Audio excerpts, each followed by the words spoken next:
Okay, and like I said, we're leaving off on Blue Goblin. Like as always, guys, I plug these. I'm saying again, check out all the people's channels that gave me questions. And as always, is check out Blue Goblin as well. So let's move on to the questions. Gabi asks me 3 questions, and the first one I'm gonna leave for last.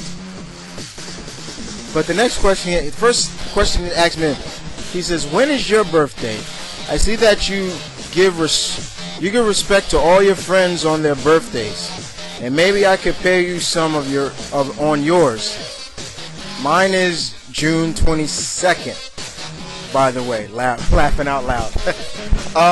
Gabi, yes, I do know. I wrote it down. I got it on my calendar.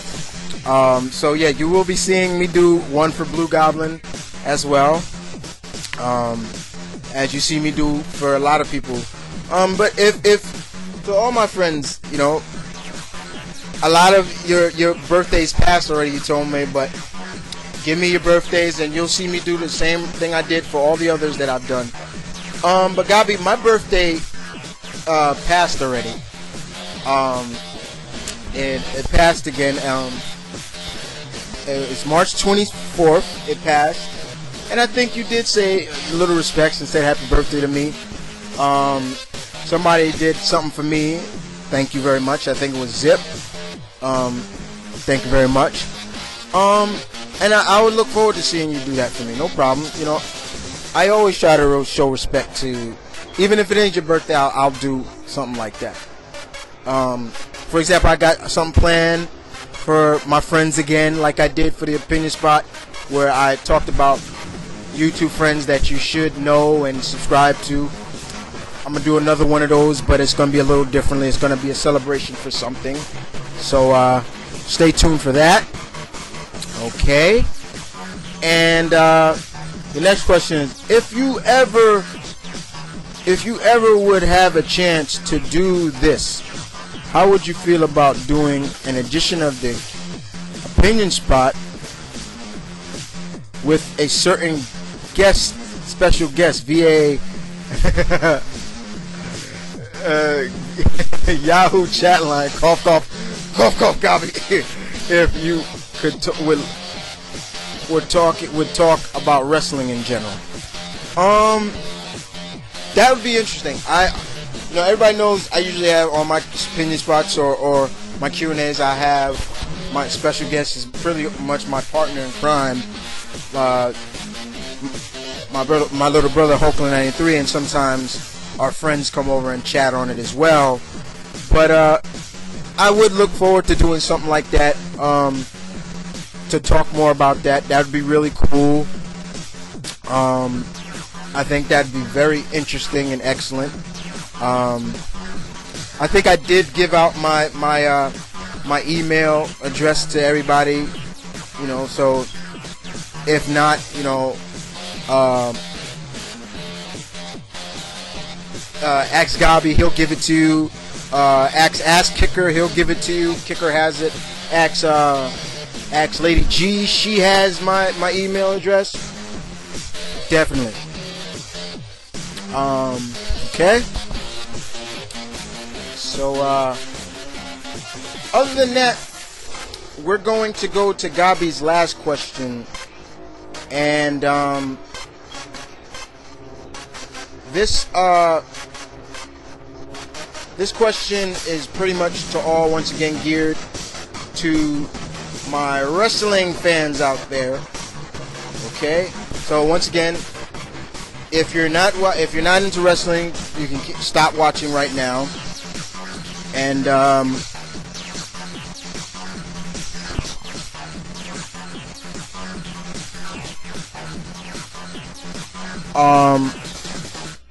and you can basically you can stop watching right now.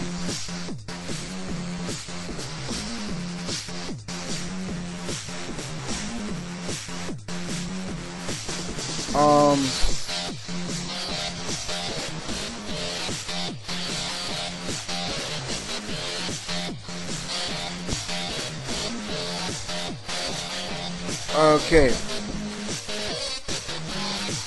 So, Gabi asks me, he says, how do you feel about the release of Bryan Danielson? Do you think it could be at work, or do you think it's actually real?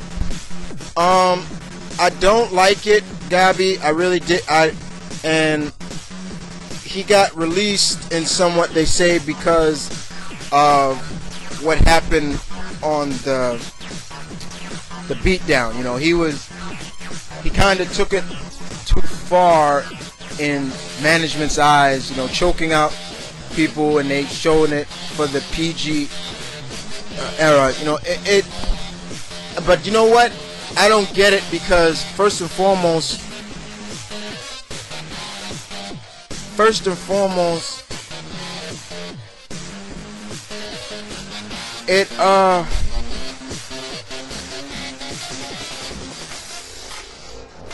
it was dumb, because look, like this, why would he be released if this was planned? All that was planned. So I don't get that. Okay, I really don't get that. Some people say they'll try to bring him. They want to bring him back, and they're going to bring. They say they're going to bring him back. Probably, they want to bring him back, but will bring him back as Bryan Danielson. I like how they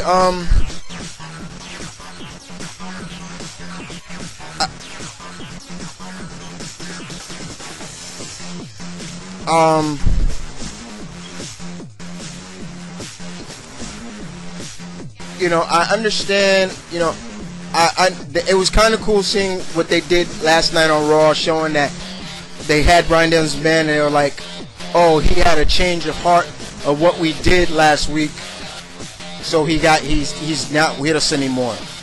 Okay. But I think it was stupid. I'm reading somewhere like there are online pensions going on, set up to try and get WWE to re-sign Bryan Danielson back.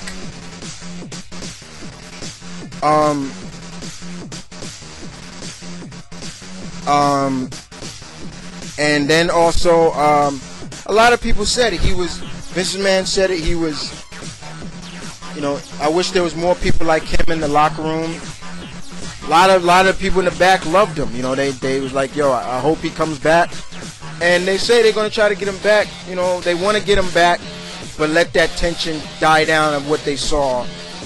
You know, I even got something from, you know, John Cena saying, oh, I'm very upset to hear about the release. You know, we're formed so people, I know you all have your own theories. I respect that, you know, about why, but I have never asked any of you to feel a certain way about me. But Bryan left a lasting impression on the WWE Universe in a very short time, and although it came at my expense, I agree with the majority of you who are caught off guard of that choice. I know I'm not exactly appreciated by all, nor do I care to be, but I believe what I believe. I would like Bryan Danielson to come back to the WWE. And that's just some words from John Cena, what he said on his Twitter account. But I think they have something they should have never thrown away. And I think because of the fact that, you know, he was let go because of that, you know, what they showed is still stupid to me, because that was planned. Why would he be released on something was planned? If that's the case, you know, the things he did, it shouldn't have mattered. But somebody brought it up. I don't think it's Vince but I think somebody else in management did it. But it was dumb. It was stupid. And to leave off on Raw, the ending of Raw, once again, leaving off on a cliffhanger. Woo! And I know that's probably something you was gonna ask, Gabi, but I'm hoping everything went well with your family, your situation. But yeah. Once again, everybody's out there. Okay, first of all, let's talk about Raw a little bit. All right, let's talk about this a little bit. It was going on well, And then I was hoping that John Cena wasn't there. Once again, failed. WWE dropped the ball on John Cena selling the beatdown. Even though he said it after the initial beatdown, he suffered a concussion. All right. However, it would have been more believable if John Cena came out with bruises, maybe something taped up, coming out on crutches or something to show that he's still recovering from that beatdown.